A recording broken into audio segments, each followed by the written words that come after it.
Welcome to Tales from the Bridge. This is episode 65, and recently Kevin, Marty, Sam, and myself got to sit down with Kim Stanley Robinson. We have a fantastic conversation. We cover a lot of ground here. We hope you enjoy this one. Check the show notes for links to Stan's work and so much more. All right, Stan's waiting for us. Let's make our way over to the bridge.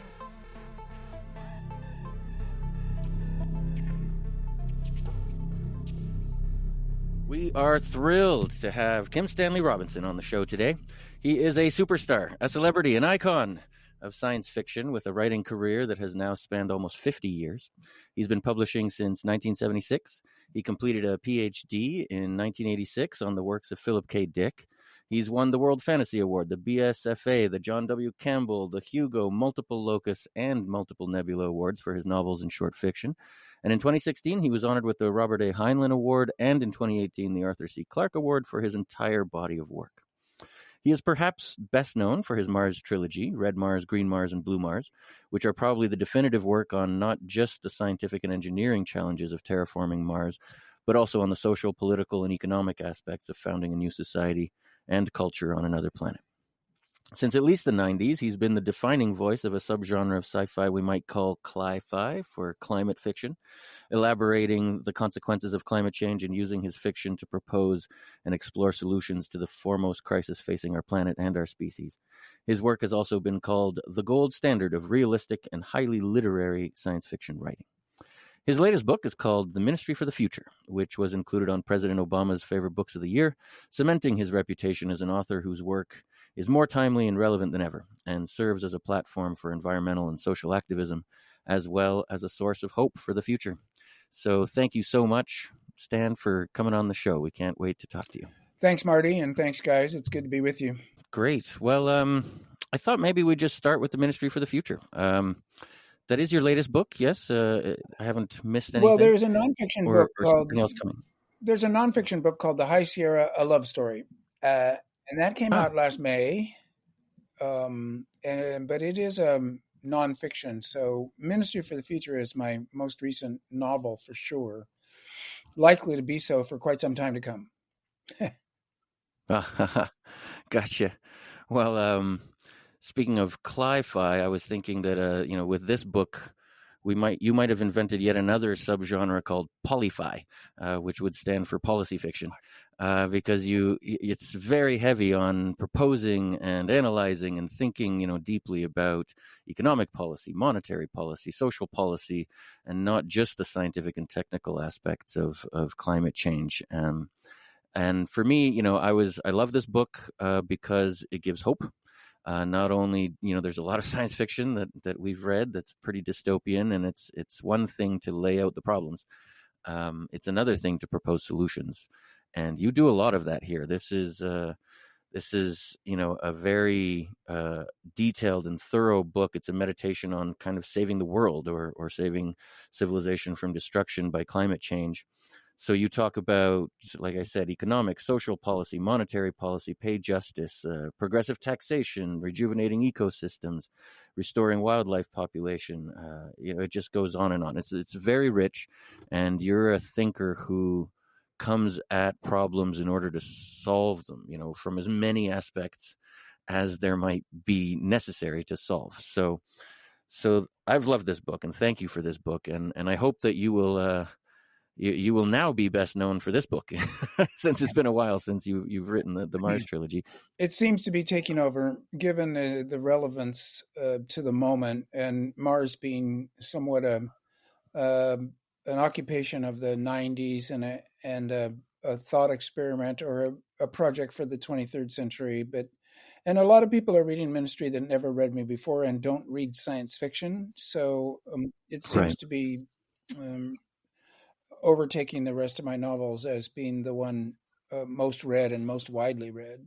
And I like polyfiction for policy because also Adam Tooze and others are calling the climate crisis the polycrisis, that there are several different crises that are intersecting all at once in a kind of a big, wicked problem. And yeah, writing a novel about that is a crazy endeavor for sure, but worth trying because the novel is supposed to be about everything, at least the 19th century novel. And I often hearken back to that that period of realism where the novel was the movies of the time, the meaning system of the time, and that power apparently still exists in the novel. I'm happy to report. One of the newest things that I hadn't seen before is your proposal for a carbon coin, much like the crypto coin of today, but this would be a coin, a new currency that would be ushered in by central banks, whose job it is to protect the value of money.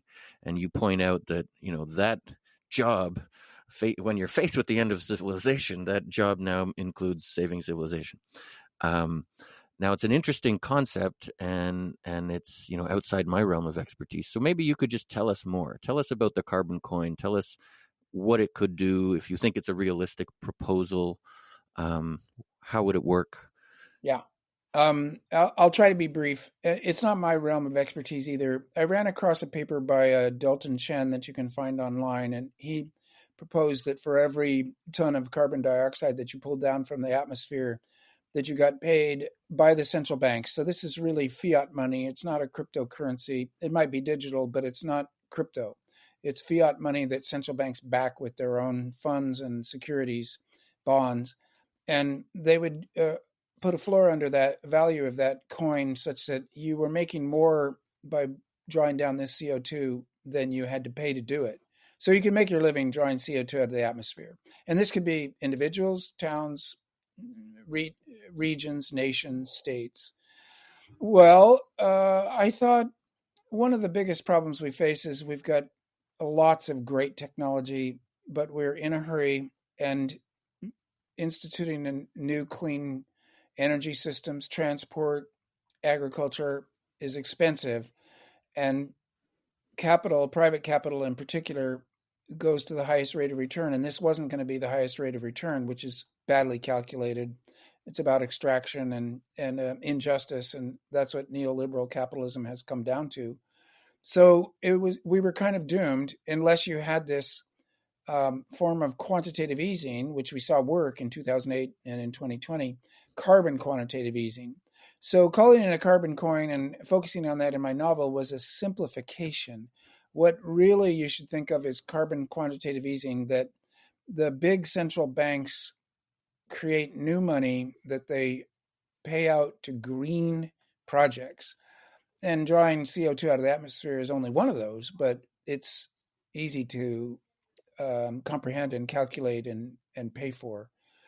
So I wrote it up in the novel as a fairly simplified version of, okay, let's get the carbon coin established. We're really talking about the creation of $1 trillion or $2 per year. But the more that was created, that more CO2 would be sucked out of the atmosphere. So it'd be a virtuous circle. And so I wrote this book in 2019, and I thought it was kind of a science fictional idea, the carbon coin. What I discovered after the book came out is the Network for Greening the Financial System, which is an organization, a sort of study group of 90 central banks, including all the big ones. They've been discussing these very issues. And also the International Monetary Fund, their special drawing rights, they somewhat resemble this mechanism already. And then big bills like the Biden administration's IRA bill, now that's legislative instead of central banks. I guess you would call that fiscal policy rather than monetary policy. But that kind of expenditure is green quantitative easing. So it all adds up to a set of proposals that I think are real in the real world. And I just happened to catch the wave somewhat in ignorance of what was really going on. Well, that's really great to hear. I'm surprised to hear that the central banks are already discussing this, and that's great. I mean, clearly they're recognizing that their ass is on the line as much as everybody else's. Yeah, right? I was surprised too, and it's exactly what you say. People are taking it seriously because it is serious. It is a biosphere crisis. We are in terrible danger, and you don't have to be insightful or progressive to notice that. It's kind of in our face these days. So I thought 50 by 50 that saving 50% of the land for wild creatures was radical and unlikely to happen, very utopian. I wrote it up anyway. Now COP 15, the biodiversity COP at Montreal that's just finished, every nation signed on to 30 by 30, that by 2030, 30% of the land surface can be saved for wild creatures. Well, it's so much faster than I would have guessed. And Wow. it's a sign that maybe it's a sign that we are in such terrible danger that people are actually taking action about it.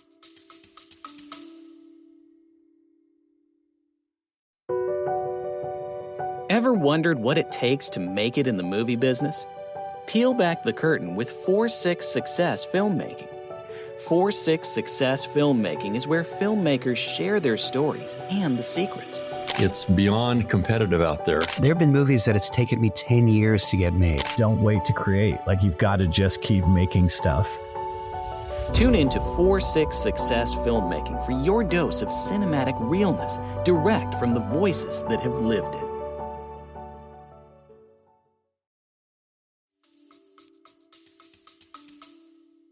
I wonder if the last couple of years of COVID too have contributed to that, in the sense that people saw sudden change. I took great hope, right? Like, suddenly people stayed home for a while, and like the air started getting better in China. There were visible and immediate impacts that I don't think anybody had ever seen. We'd all been beaten over the head for our whole lives with things just getting worse and worse and worse. I've never seen anything get better. And then suddenly, people stopped driving because it turned out to be possible. And guess what? A whole bunch of good things happened.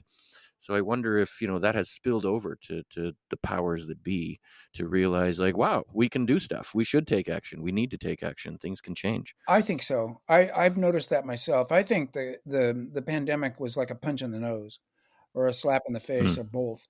Because I've been writing climate fiction since, I don't know, 95 or so.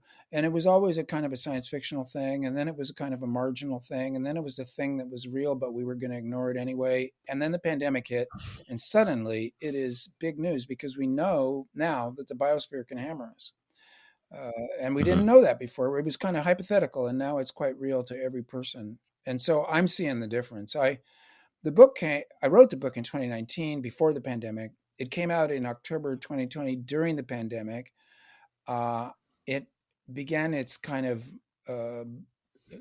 uptake in the society a bit after it came out. It had to do with that Obama endorsement and some other things that happened all at once. And after that, what I'm noticing is that people probably read this book as something much more realistic and plausible and likely to happen than they would have if they had read it right when I wrote it in 2019. Another aspect of this book that really struck me is that you included, I guess, what I would call anger and some edgy, dark stuff, like, rebels that would be considered criminals. But people's anger and patience running out, and that some of the things that happened that might need to happen are things like sabotage of airplanes, for to sort of force people to stop flying, at least those kinds of airplanes. Sabotage, I guess some people might even call this terrorism, right? Of cargo ships, so that oil stopped being burned on, transporting goods over land. Now, I know you've been an activist for a long time, and you work with a lot of people who have been working hard their whole lives.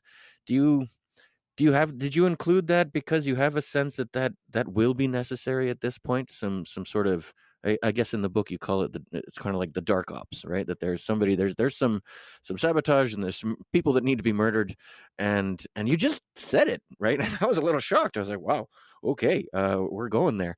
Yeah. What drove you to that? It was a dark time, 2019, the earlier geological age that we're now past. Nobody was taking climate change seriously. Trump was still president, looked like he might win in 2020. And I wrote out of a considerable amount of anger, but also dread and fear that if we didn't cope with climate change, these kind of things were surely going to come down on us. I'm not at all convinced that that kind of targeted violence against humans works or is the right thing to do. I'm against it myself. But I was writing a novel that I wanted it to feel realistic, and even grittily realistic, while good things were still happening. So a utopian novel that you could believe in, or a best case scenario that you could still believe in, and bad stuff is going to happen. And if somebody sees their whole village die and they're the sole survivor, then they're going to want revenge. So the novel's kind of a mess on this topic, I would say. You can see it dodging culpability for its characters. We don't know what the ministry did or what Badim authorized. We don't know who the children of Kali really are. I have had a lot of thinking and explaining to do since the book came out because of that strand in the book, and it's never been comfortable for me. But I'll say this: there are better descriptions of what can happen in, like Andreas Malm, How to Blow Up a Pipeline, or Bill McKibben's work at 350.org, or Joshua Clover, Riot, Strike, Riot, or Erica Chenoweth, Why Civil Resistance Works. And what the distinction that I wish that it was clearer in my novel, and I could have made it clearer with a few extra chapters, is the difference between sabotage and murder. So, say you go out and break a pipeline, or I'll just say that a container ship is a gigantic and an incredibly polluting thing, and there's only 10 people off on it who, if it sinks, they can get away alive. So I would call it sabotage to sink a container ship, but or to break a pipeline. Whereas targeted assassinations of individuals who are doing legal things, really, we don't have many complaints we can make about. I mean, maybe the liars at ExxonMobil that lied about what carbon dioxide in the atmosphere is going to do, maybe they should be in jail. But targeted assassinations are wrong and stupid because someone else will jump into that role. It's structural. You should kill the position by way of laws, not the individuals that are filling the positions. And eventually, I think Ministry for the Future clarifies that stuff. But I wanted it to be a slap in the face that the novel should have several. Well, it begins with a horrific thing, the heat wave event in India. And after that, the world is destabilized enough and dangerous enough that I wanted it to be kind of shocking. And I notice now that anytime something good happens in the novel, something bad almost immediately follows it. So I guess it works okay as a novel, but it's not a great teaching device, if you see what I'm saying. Well, one thing, speaking of teaching, that I learned that I didn't know about was what you talk about with the glaciers in Antarctica. That it became clear to me, you made it clear, that possibly the fastest, the greatest threat to human civilization is the melting of the glaciers at the rate that they're going. If all that water, all that ice gets dumped into the oceans, I don't know the number, but sea level would rise by meters, right? Yes. And gosh, we'd be done. We wouldn't be able to, I don't think, recover from that as a civilization. But what's happening that I didn't know that you described is it's not just that they're melting; it's that they're sliding off of the continent and sliding right into the water because the melting is creating a lubricating layer of liquid water between the land and the glacier. And so you propose, and I don't know if, I'd love for you to tell us how realistic this is, but you proposed that rather than trying to say pump water back up on top and refreeze the glaciers, that would be impossible. You drill holes, like you get the oil industry that's good at this anyway. They've got the technology, they've got the people. You drill holes through the glaciers and pump out that lubricating layer until the ice finally settles again against the solid continent, and that would slow down the sliding of those glaciers by a lot. I think you sort of indicate that we would delay the rise of sea level by these astronomical amounts by at least enough time that we could fix the other problems and slow everything down. Is that a realistic? Do you talk to academics and engineers about this? Is this something that's known to other people? Yes, it's not just me. And I do talk. I will say that this is right now a kind of an idea only, but it's glaciologists' idea, not my idea. And your description of it is quite good. A lot of people don't get it as clearly as you just described it.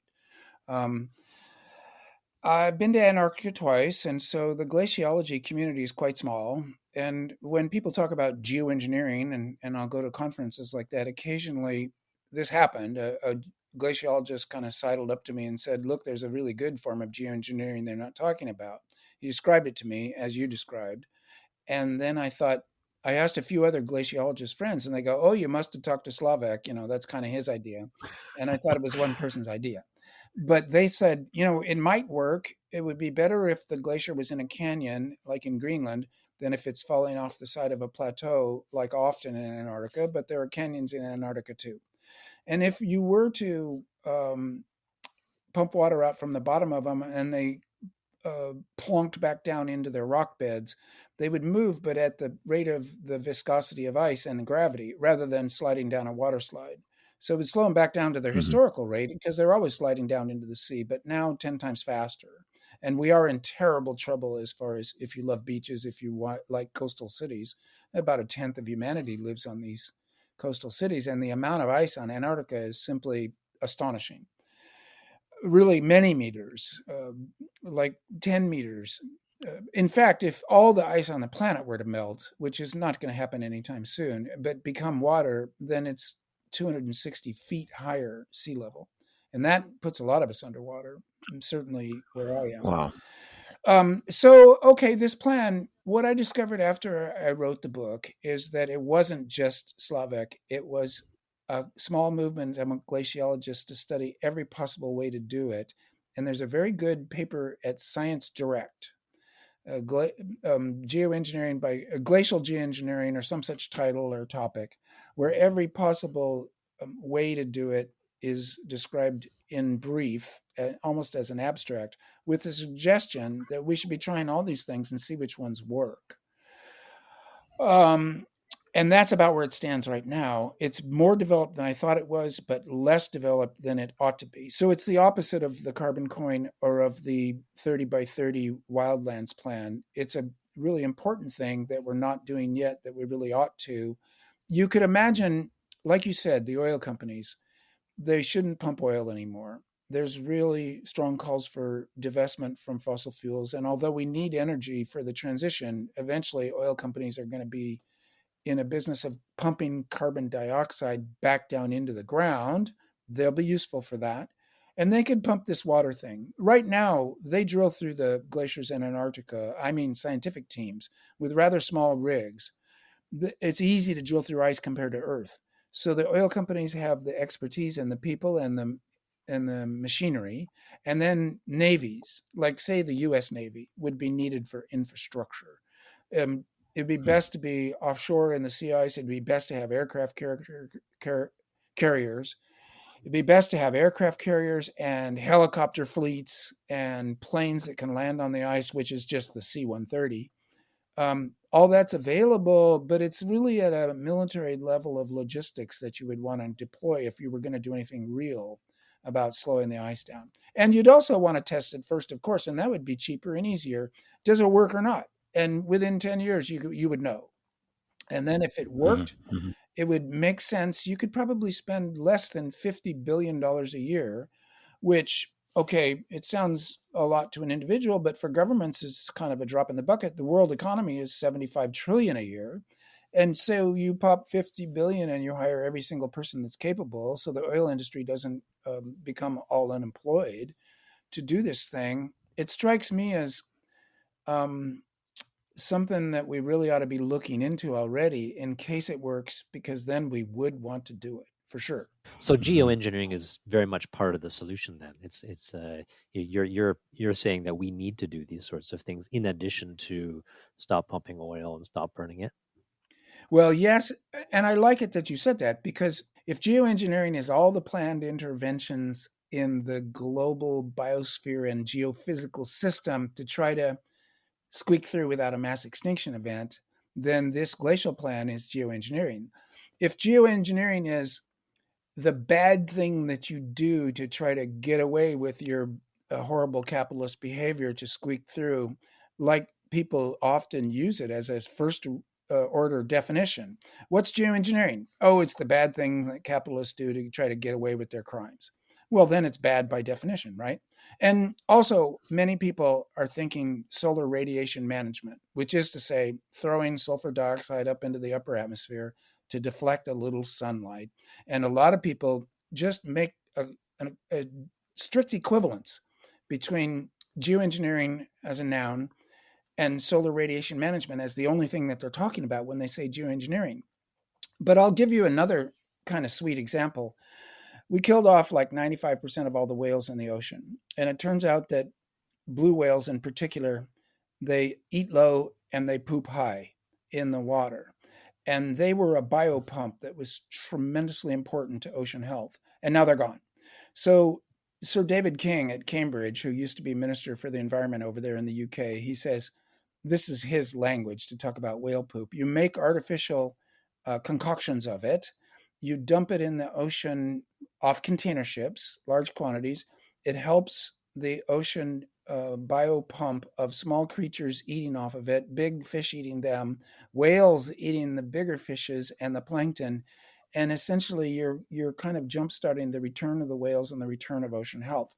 Now, is that geoengineering? Well, why not call it that? And then geoengineering begins to kind of balloon into projects that we do to come to grips with the what people are now calling the carbon overshoot. We're gonna put too much carbon dioxide in the atmosphere. It's gonna have deleterious effects, create the slippery slope of maybe falling into a mass extinction event or even a runaway effect to hothouse Earth with all the ice melted. We're damn close to that. And so anything that you can do that doesn't have obvious bad effects, it should be on the table. So maybe it's at the global scale, right, where you have geoengineering projects that have ramifications at the global scale, where people start to get a little bit twitchy. Like the releasing of sulfur dioxide into the upper atmosphere. That's something that one country could do, and others wouldn't have any recourse because they couldn't affect it. It affects everybody. Yeah, that's true, and that would be why that one sticks out like a sore thumb compared to the other methods, which are local in their effect. Well, even in their effects, if you slow down the ice in Antarctica, no harm, no foul. Now the ocean, I've always said that the idea of throwing iron filings into the ocean in order to create algae blooms that then sink to the bottom, the oceans are already sick. That's got to be a little bit chancy to mess with the ocean's biological systems. But somehow this whale poop idea seems different than just iron filings. It's like replacing a natural system that we ourselves killed off. It's like wildlife restoration as geoengineering. So, but I think you're making a good distinction there. If one group, even a rich individual or a country, if they do something that everybody on Earth has to cope with afterwards, then naturally it ought to be a scary thing to do, discussed by the whole community internationally, and there should be governance issues. And now they're talking about governance issues for solar radiation management at the UN level, at various think tanks. Like, how would we decide to do this? How bad would it have to get? And how much would we have to know? And so on and so forth. The downside of solar radiation management, you bounce 2% of sunlight away from Earth, the temperature cools.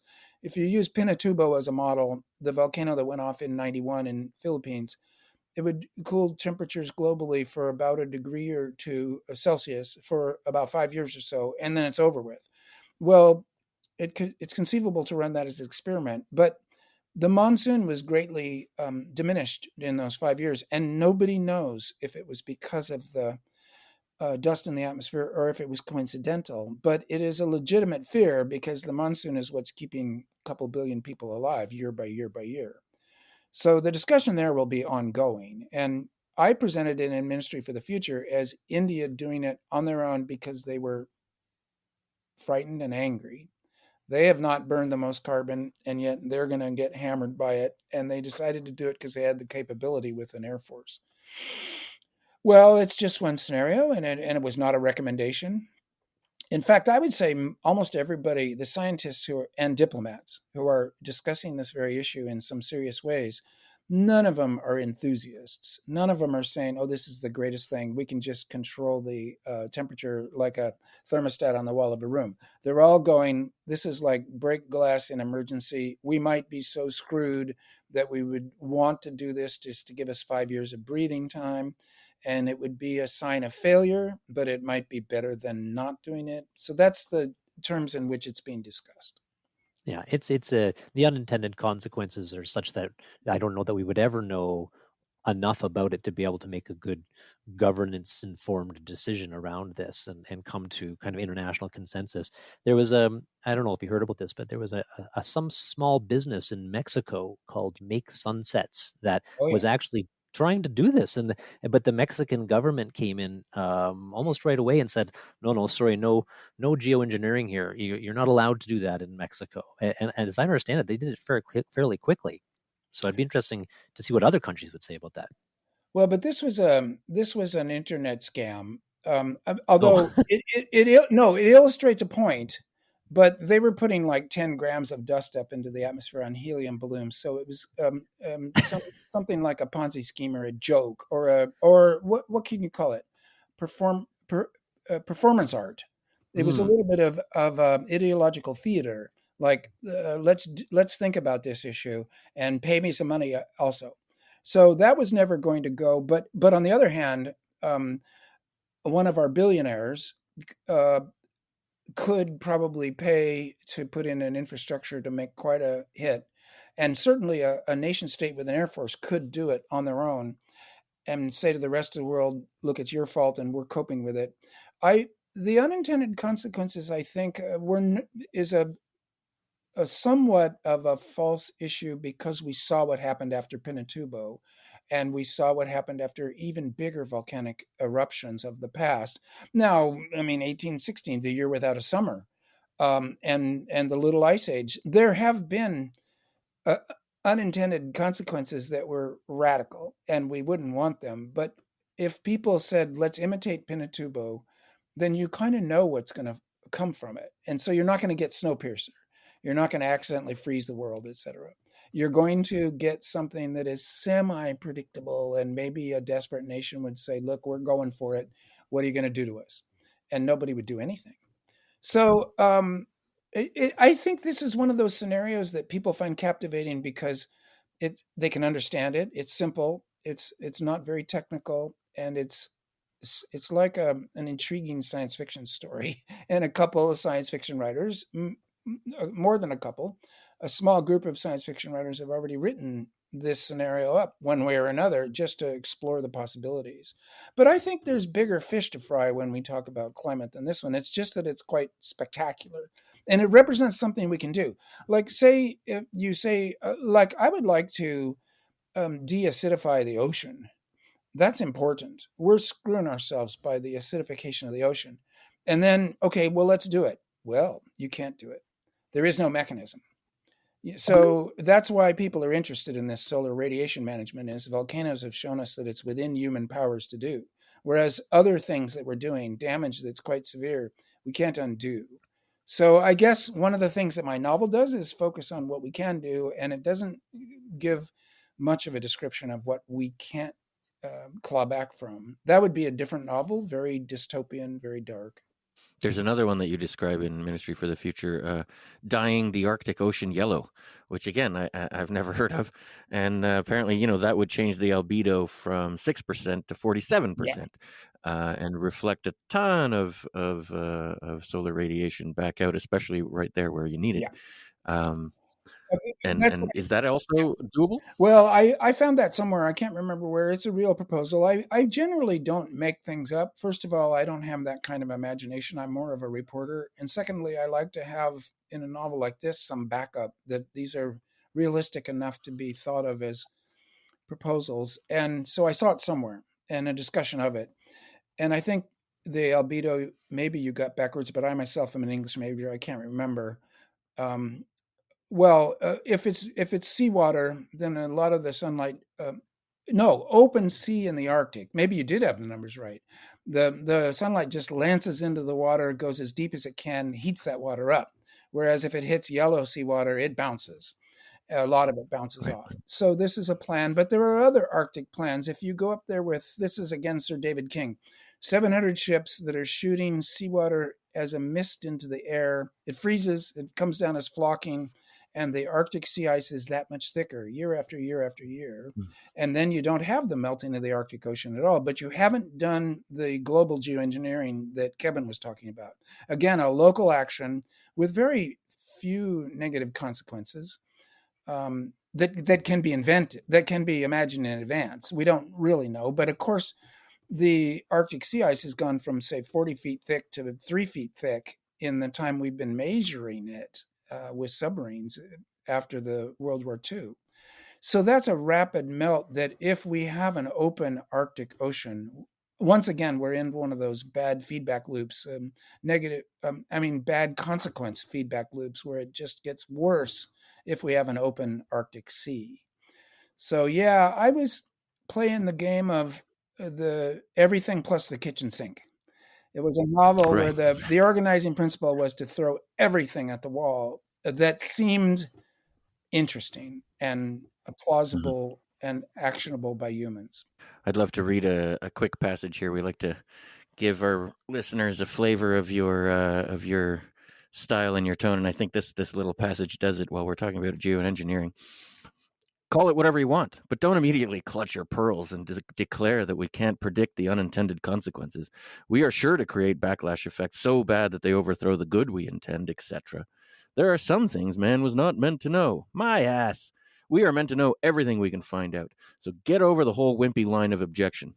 And I'll tell you what the unintended side effects of slowing down the glaciers of Antarctica will be. Nothing. Nada. No side effects whatsoever. And the beaches and coastal cities of the world will stay out of the drink. Yeah.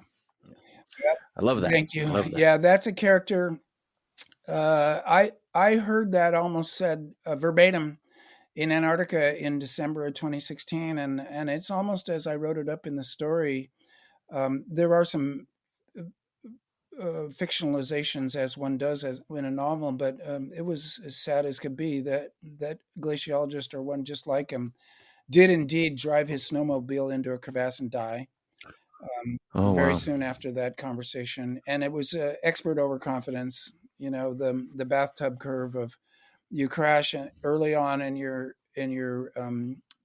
piloting an airplane or doing dangerous things, and then late in your career when you think you know everything and you take it for granted, and then you make mistakes.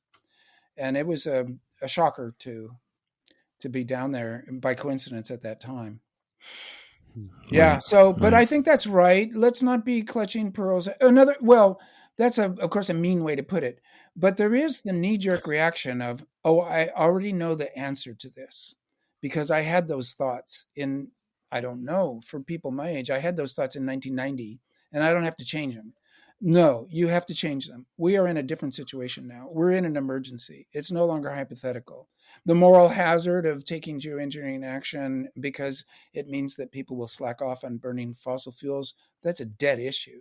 We have to cut down on fossil fuels. Everybody recognizes it. We might have to do emergency measures to not cook ourselves. So the questions are different now, and the answers should be different too. Everything should be on the table. And so I'm speaking more to people of my generation, the kind of boomer, leftist, environmentalists, veterans of the fight against the Vietnam War. That this is my crowd in terms of my generation. And for them to say, well, I already know the answer to that one because I formed it in my mind in 1990, this is no longer adequate. I mean, probably we should have new nuclear. So this is something that after 3 Mile Island and all the truisms of the 90s, you would say, oh my God, you know, Robinson, what a reactionary he has become. I get a lot of flack for keeping an open mind. But these thorium reactors, or even a US Navy sub reactor, tossed into a coal burning plant, and instead of burning coal, you heat it up with a little nuclear thing that is as safe as the US Navy can make it, to use that same infrastructure, that plant with the connected already to the grid. Instead of decommissioning thousands of coal burning plants, you shift the way that they heat their water. Well, that should be on the table. How does the ministry for the future affect your other work? Are there other worlds that you've created in the past that wouldn't exist if there was not a ministry for the future? Wow. You have to go back to something like Pacific Edge, a utopian novel I wrote in, say, 1988, to get to a rosy scenario for human well-being that doesn't somehow incorporate climate change. You can ministry for the future, whether it happens or not, whether we are that successful or even more successful, because there's some good things going on that mean that even Ministry for the Future is a little dark for a utopian novel. But all of that stuff, what I think has been transformed the most in terms of following up the line of your question is that the Mars trilogy, which is a single novel in 3 volumes, just a very long novel. I love it. It's certainly the most important novel in my career in terms of getting a larger audience and doing something big, at least in terms of 2,000 pages big, but also all the other stuff of terraforming a planet and making a new society. That the climate emergency has made the Mars trilogy entirely hypothetical, or a story for the 23rd century or the 24th century. In other words, we have to stabilize our civilization on Earth before we do the Mars project, because the Mars project is can't save us. It's irrelevant, and it's simply been superseded in. And maybe this was always true even when I was writing it, but for sure it's true now. It's a good novel, but not a good plan. Mars is irrelevant to our success in the 21st century. And I mean that in the full sense of it doesn't matter whether we go there or not. If we go there, it will be just like Antarctica, a couple of scientific stations. People will quickly get bored with them. It won't be a thing. The moment we're there, interest will drop, like when we landed on the moon. So it's truly irrelevant. It's interesting, but it's irrelevant. So I would say that novel, which in the 90s, it was more like visionary. Oh my God, we could make a second Earth. We could use it as a space to renew society and make a utopian space. I mean, that I found very exciting. And the planetary community was way more supportive of its possibility in the real world than we've learned things since that make it much less likely to happen in a physical way, geophysical or aerophysical. But the climate emergency and what I was writing about in Ministry is sort of, I don't want to say that it's like sticking a balloon with a pin, because I like my Mars novel and I want to consider it as a novel. It still makes a good story, but it's a story for centuries from now, I guess you might say. It's delinked it from our current reality and thrown it off into the future. It reminded me of Aurora. A sort of key takeaway from that book for me was that Earth is it. Sometimes people are like, well, when we use up this planet, we'll just go to the next one, right? And you said in that novel, the belief in interstellar travel is akin to a religious dogma rather than a real possibility. And I remember reading that book and seeing the colonists fighting to make their way back when they realized that's it. There is no sort of plan B that they can fall back to. Is it still worth pursuing? Is it still worthy long-term project, as you say, far flung in the future, or is it something we start working towards now in some way for another reason, if not to see that we're not alone, or that there's another possibility out there? No, I'm glad you brought up Aurora, because I'm much more confident of this than I am of my opinions about where Mars sits in the human story. That one is ambiguous. The Mars option, going to the stars, I think is impossible. It was a fantasy, a notion that was concocted before we knew how big the spaces between the stars were. And it's a staple of science fiction, often employing faster than light travel to solve that distance problem that we didn't know about when we began to tell ourselves this story. Tsiolkovsky, Earth is humanity's cradle, but you aren't meant to stay in your cradle forever. Well, that turns out to be wrong. Earth is humanity's one and only home, and we might be able to set up scientific stations in our very local neighborhood of the solar system, but we're never going to the stars because they're too far away. So the whole project is turned into a fantasy, but it has a religious basis. It replaces heaven. So in a secular world with heaven gone, the human urge for some kind of immortality, and if not personal, then species immortality, look to the stars. Like, okay, maybe there's not a heaven, but man, we're going to fill the Milky Way with human beings, and it'll go on forever, even after the burning out of the sun, blah, blah. Well, My wife says never say never. It's never 100%, and she's a chemist and a scientist, and I'm not. But I did look very closely at the problems involved, and they are formidable. The You could imagine, give it a best case scenario that we've learned to live in a closed biological life support system. It would have to be damn well stocked with all the elements that we need, and you're never going to have a fill up gas station between us and any other stars. So you'd have to have it all, and you'd have to not lose any of it. So we're talking the interior of something like an asteroid. You'd have to get fast enough that you would get there eventually somewhere else, and yet you'd have to be able to slow down when you got there. This is an incredible double bind, because you'd want to go at 10% of the speed of light, but at 10% of the speed of light, you'd have to have a mass something like 100 times the weight of your starship to burn in fuel to slow yourself down. So the competing factors involved, if you want to go fast but you need to slow down, are crushing on the physical sense. And meanwhile, you got humans living inside of some kind of a elaborated Motel 6 for generations. They're all going to go crazy and kill each other. I mean, this is even if you said no, they're not. They'll get used to it. Humans are adaptable. They get used to there and they'll be ready to go. They get to another planet, and this was Aurora's point. It's either alive or it's dead.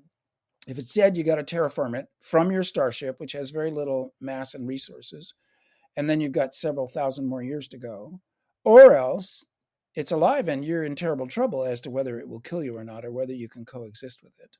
So if you do the decision trees, or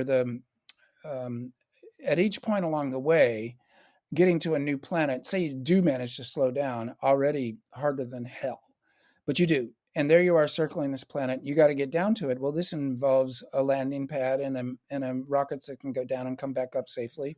You solve that. You get down there. Is it alive or is it dead? Well, we don't even know if Mars is alive or dead. So first, you're not going to know. And you get down there, and gas balance. This is all very Lovelock and Margulis and Lovelock. You might be able to tell from its atmosphere, yeah, there's something alive there. And then you're going to say, well, can we coexist with it? And you're going to have experiments with mice and make sure you don't accidentally poison yourself. In essence, you're in terrible trouble. And with enormous amounts of luck, you might be at a planet that has the right gravity, that has water, that is amenable to you unleashing your Noah's Ark on it and elaborating a biosphere that is congenial. Yeah, it never adds up. The number of problems, some of them really intractable, and some of them just extremely difficult. When you begin to add them up or even multiply them against each other, you begin to realize, okay, wait a second, we're not going to the stars. We could be on Titan. Titan's tough. You could be on Iapetus. You could be on Triton, but you're not going to be on a moon of Tau Ceti. You can't get there. So when I made this case, it was kind of fun. I wanted to piss off many of my colleagues in the science fiction community and the space cadets in general, for whom going to the stars had become their replacement for heaven. And I did. Oh my God, I got hammered. But if I hadn't gotten hammered, I wouldn't have done what I wanted the book to do. So the more I got hammered, the happier I was that the book had actually done its job. I think it's changed the conversation a little bit, to the extent that one science fiction novel can change the human conversation. I think Aurora did what I wanted it to do. So, and I also think, just in terms of being a novel, story of Freya and Devi, people who are stuck, basically a prison novel, and can you get back home alive? Well, I think it's a very moving novel as novel. It has a better plot than most of my novels. Each chapter kind of ends with a slap to the face and goes in a new direction, and then it has a nice conclusion. I was watching that movie Gravity. That was a quite wonderful movie. And when Sandra Bullock landed on the earth at the very end of the movie, I said to myself, if she kisses the ground, I'm just going to kill myself. Because I'd already written that scene, but it hadn't been published yet. So I was thinking, don't steal my ending, because they were doing a good job. And luckily, she just looked around stunned, and I still had my ending. That I mean that what you talk about in Aurora, all of the implications of interstellar travel.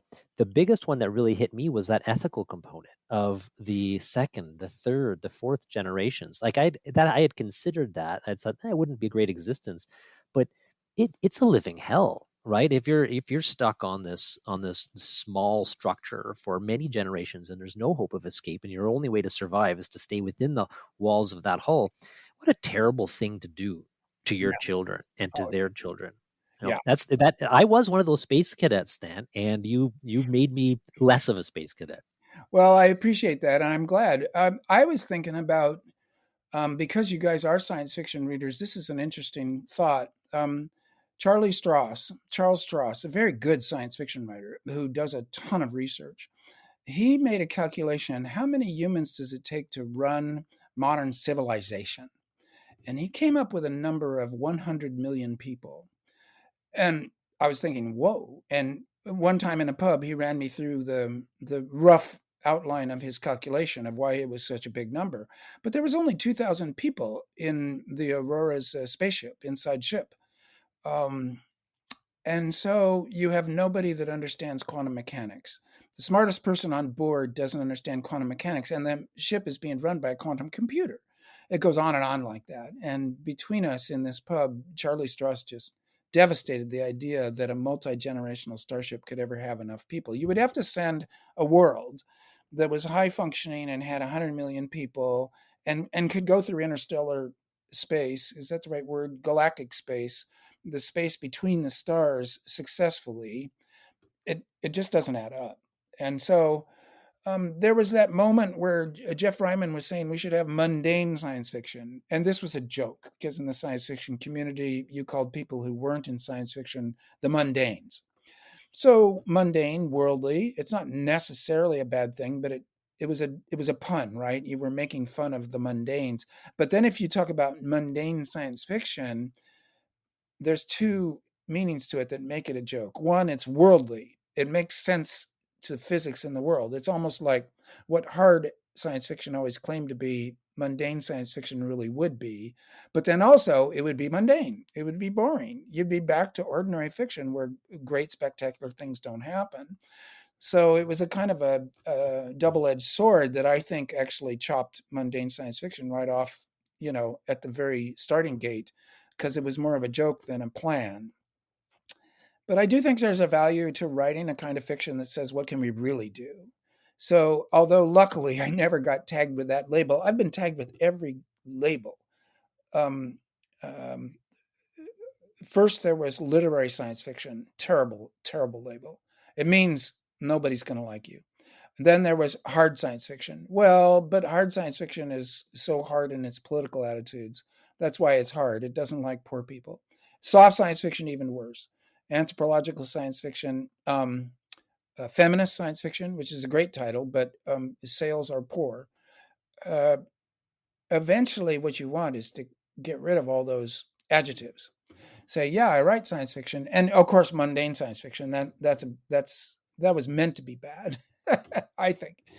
So science fiction itself is already a limitation in the general world, but one that I've been proud to kind of beat people with, because science fiction is such a powerful visionary literature. It's more exciting, it's more interesting than literary fiction by a good long margin, and even more realistic to the world that we live in, which is a science fiction world, as I've been saying. So I'm proud to write science fiction, but I don't like any of these adjectives that get applied to it. Well, speaking of mundane science fiction, I got one more question I would love to hear your thoughts on. Green tech, renewable energy or fusion? Are we going to be able to get there with wind, solar, the renewables that we're sort of have now? They've certainly spiked in popularity and they've dropped in price. But what one hears is, for a windmill can produce maybe so much energy in its lifetime. Now, if you add up the total cost, the pollution and energy that goes into producing a windmill, a sort of low energy intensity technology, will it ever break even, right? Or are we always going to, with these kinds of technologies, or what you need to invest to make solar panels for what you get out of solar panels in their lifetime? are you going to get enough energy out to pay for their production as well as all the energy we need to get out of it? Or are we going to have something like fusion that's much more energy dense, energy intensive, such that the energy we get out actually pays for the factory eventually, as well as all the energy we need for civilization? Well, I'm not an expert on this, but I do have. I'm asking that question often of experts and trying to judge the answers. And I think solar power has rather enormous potential because the panels are made out of sand and lithium and relatively common metals. And once you make a factory, you can then begin to pump out solar panels and you don't have to cover too much of the surface of the earth to get an enormous amount of energy. And wind power, also tidal power.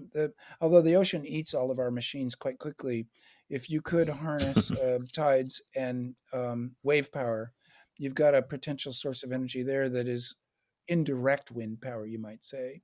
And it's all quite impressive. There's gigatons of, gigawatts of energy available at a relatively low um, initial cost and environmental impact. And I only mean relatively. There's cost to everything, but there's things to add here. I think nuclear should be back on the table because as a bridge technology till we get a full deployment of solar, wind, and ocean power.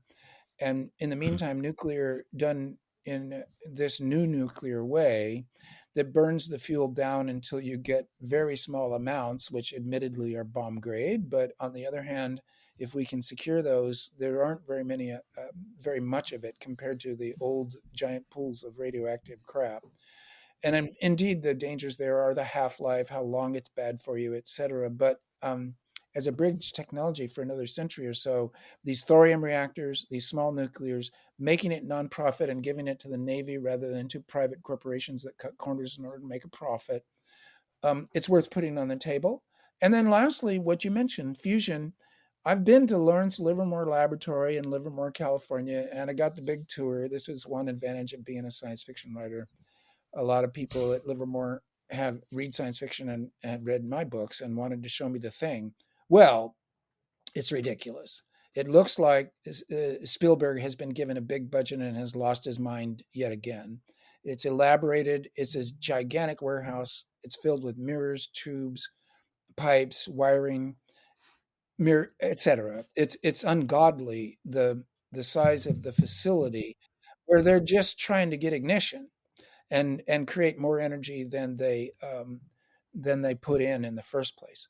Well, and the joke was, and they were fully cognizant of the joke, is that it's always 5 years away. It's always the number of years is different depending on who's making the joke, but it's always that same distance away, like a mirage on the road in the desert. You're never going to get there. Well, but then we just did it. It was brief. It was complicated, and it still took something like that Lawrence Livermore facility. Would it ever get simpler? On the other hand, how many of them do you need if they're pumping out more energy than you're putting into them? Perhaps it would be centralized. It would maybe support the nation state system, blah, blah. There are complications involved, but there's something tempting about fusion power. It's certainly, I think, worth exploring for sure. Why not? And then, of course, there's the hydrogen economy as a way to make energy. People are simply breaking the bonds between in water between hydrogen and oxygen, or they're breaking the bonds in carbon dioxide between the carbon and the oxygen.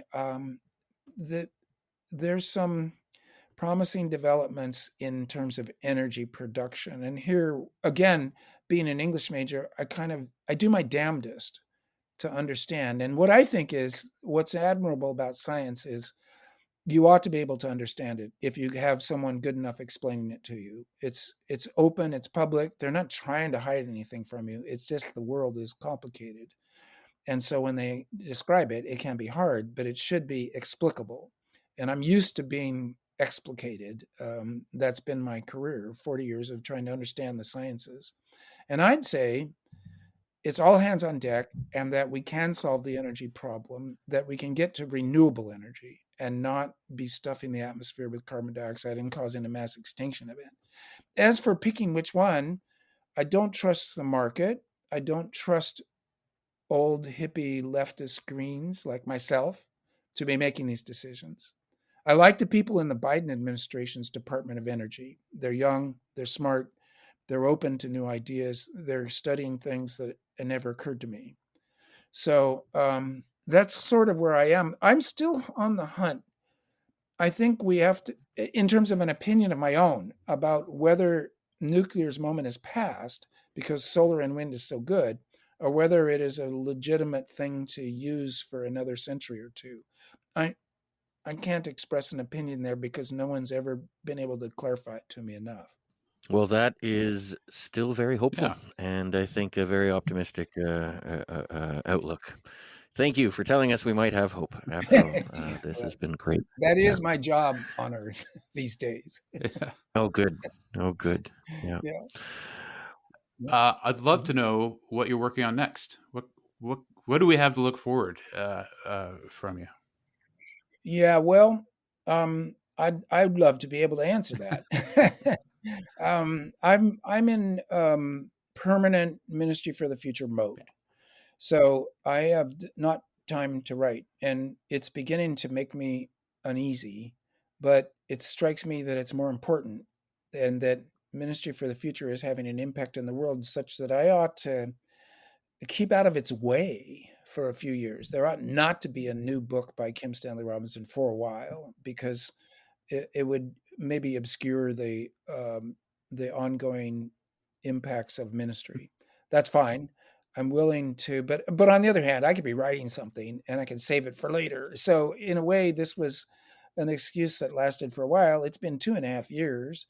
I did write the Sierra book, and I have the possibility of writing some other nonfiction books, specifically maybe about Antarctica. I already wrote a novel about Antarctica, and I quite like that novel. But there's new things to say, including that slowing the glacier down story. And I made some discoveries down there as an archaeologist, amateur archaeologist, about the worst journey in the world that I would love to share, etc. I have an idea for a play. I've never written a play. I'm interested in doing it. Plays are only 10,000 words long, so they're like short story length, but I'm scared. And, some essays. And then I do have an idea that when I get back to science fiction novels, which I truly want to do, that they're going to be like the eyewitness accounts in Ministry for the Future, by which I mean fast, short, probably first person. And so I have the form without the content, but I'm very excited about maybe getting away from my mode for these last many years, even decades, has been long novels. And now when I get back to it, I'm going to do short novels. I turned 70. There's a concept called late style. It might be bogus. You can sometimes tell from composers or poets what late style is, that you're old, you're summing up, you're not patient anymore. God knows. But I certainly have hopes and desires. They're just very tangled and confused right now. Very vague. We read 2312 for the podcast about a year ago. So for listeners out there, if you want some more work from Stan or us talking about Stan, check out that episode. One of my favorite parts about that book was your description of music, Stan. It was something that I hadn't, you just don't get much in science fiction, especially. And you do talk about Beethoven quite a bit. And you work this in, there's symbolism and there's themes that you worked in from the music. And I wonder, did you go into 2312 with that in mind, with incorporating music into the themes and symbolism and the plot itself, or the story rather, or in some way? And then also for our listeners, what do you listen to?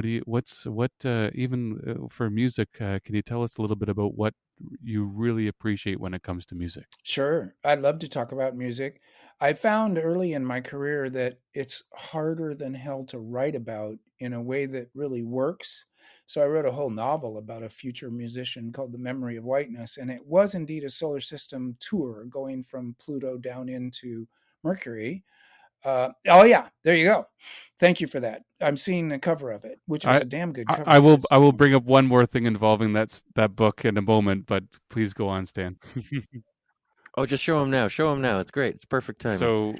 So for listeners, I have a hardcover copy of The Memory of Whiteness from 1985, which was found at a thrift store in Guelph, Ontario, Canada, which was actually signed by K.S. Robinson, Los Angeles, 1985. Now, if that's not a little time capsule, I don't know what is.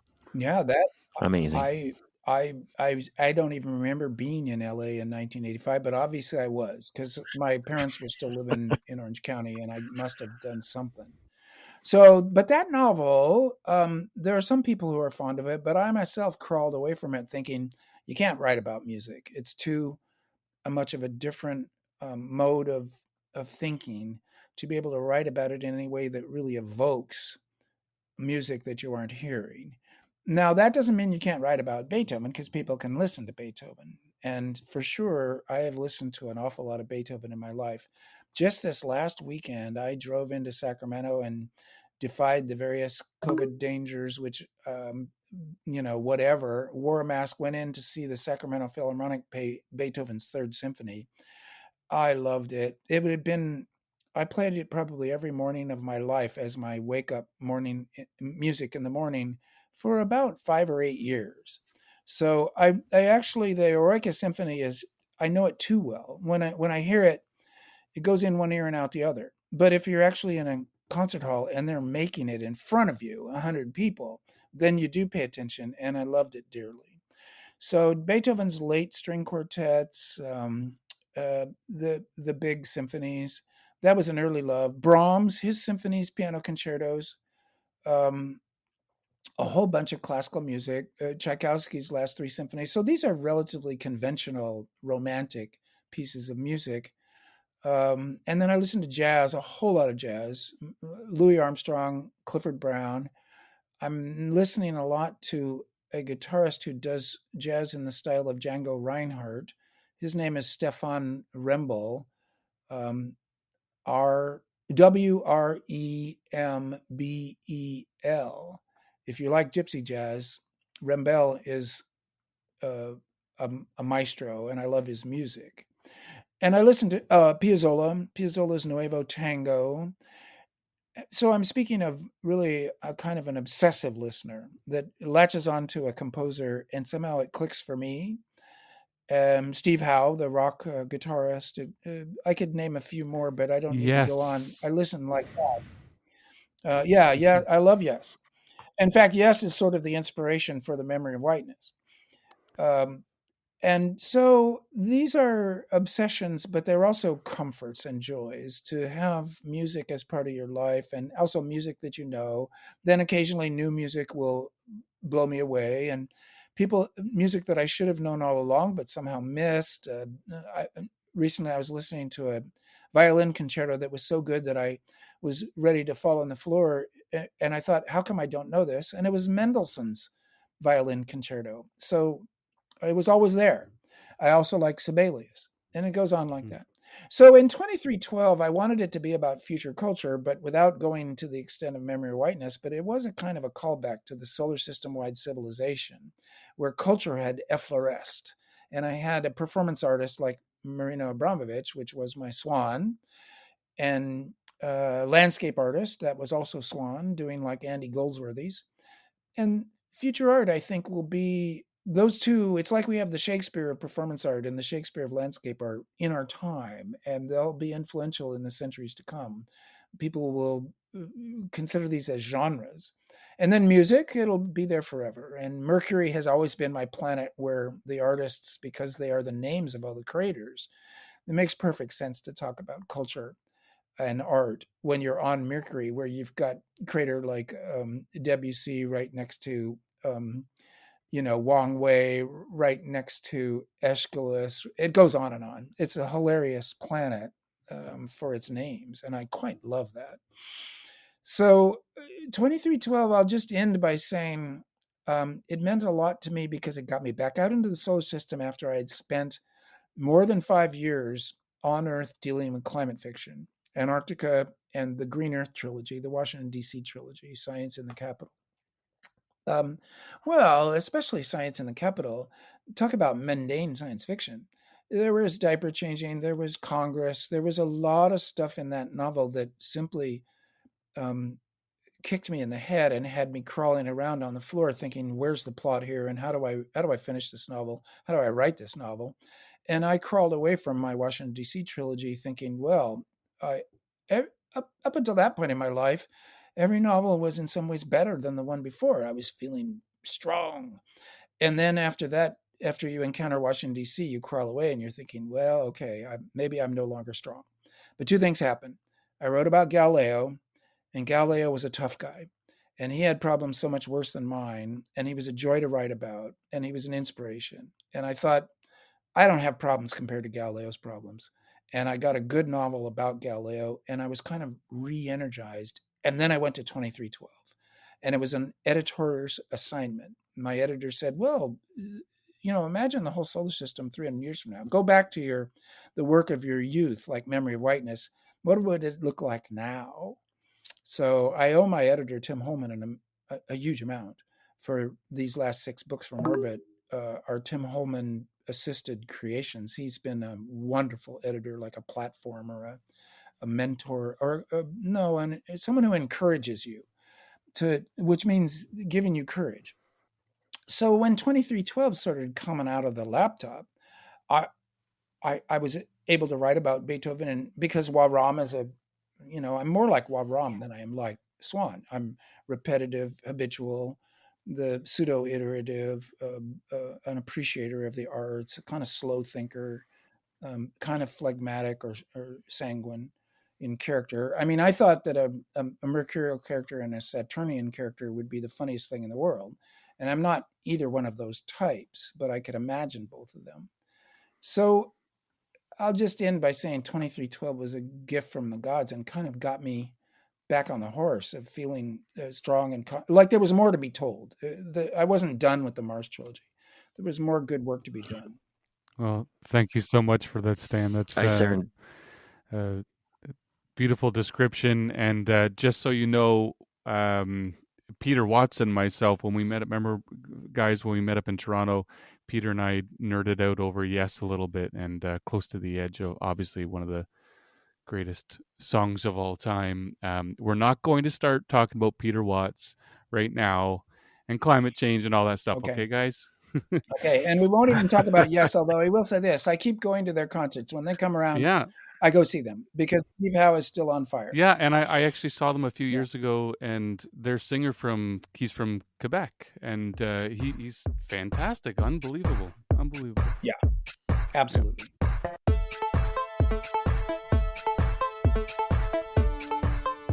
Why are so many sci-fi writers into prog rock? What's with that? Bunch of nerds. All right, thank you for joining us today.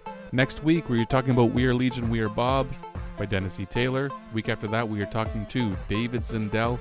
He's back on the show. Another great conversation with David. Thanks for joining us again today. Until next time.